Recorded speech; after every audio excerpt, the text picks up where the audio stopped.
بسم الله الرحمن الرحیم. اجازه راکړئ چې د سولې په هکله باندې دوستانو خپل نظریات در سره شریک کړم. تاسې ته معلومه ده او هر یو وګړی په دې باندې پوهیږئ چې اصیلو افغانانو او سیاسیونو ته هیواد د هر څه نه د مخه دی.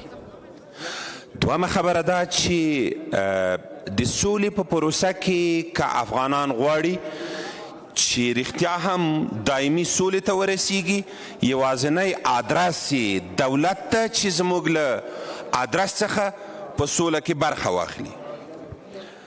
همدا ډول وخت راغلی چې ثابته کړو د هیواد ارضي تمامیت، د نظام جوړښتونه، جغرافیایي، سیاسي او فکري استقلالیت او د ولس ساتل د هرې سیاسي او جنګي زیدخلو ډلو لپاره باید سره کرښه واوسیږي.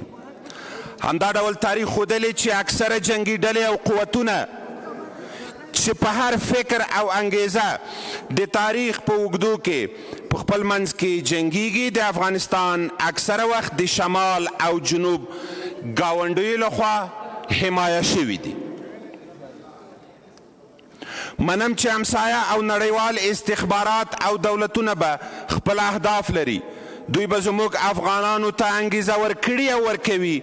افغانان هم یا د اسلامي روحیې او یا هم د اقتصادي ضرورتونو یا فکري اختلافاتو په نظر کې نیولو سره جنګیږي او په دا تیرو 45 کلونو کې مو نظام، تشکیلات، اقتصادي او نظامی بنسټونه نړېدلي دي. اوس د بیا احیا وروسته زموږ د هیواد په جنګ کې ښکیلو طرفونو ته پکار ده چې عاجل اوربند وکړي، خشونت راکم کړي. جنګي او سیاسي تاوتریخوالی د ولس او هیواد د بقا په خاطر راکم کړي، د سولې خبرو ته دوام ورکړي، انحطاف پذیره واوسي او د ولس لپاره د قربانۍ ټټر وډبوي. خلکو او هیواد ته وفاداري او پاک نفسي په رښتیني ډول ثابته کړي. ګنې تاریخ به ستاسو ټولې منفي کړنې په زرینو کرښو ولیکي او د تاریخ کلکه څپېړه به ستاسو په مخ ووهي او د افغانانو تاریخ به مو د تیرو وطن فروشه سیاسیونو په قطار کې په خپله حافظه کې وساتي.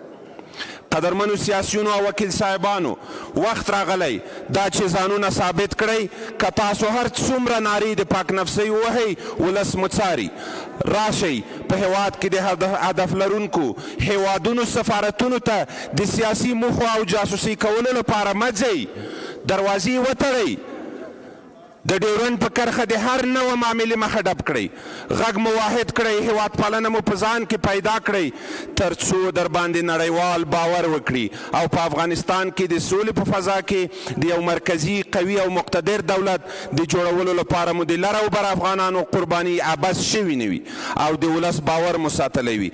هسې د هیواد پالنې چیغې وهل او بیا د سولې په پروسه کې خودخواهي او د پردیو برنامو او فرمایشاتو پلي کولو ستاسو په کمزورۍ، بېغیرتۍ او وطن فروشۍ دلالت کوي.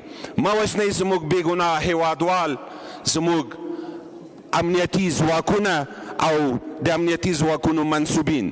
رپانده دې وي ملي بیرغ، تل دې وي ارضي تمامیت، ژوندی دې وي قهرمان ولس.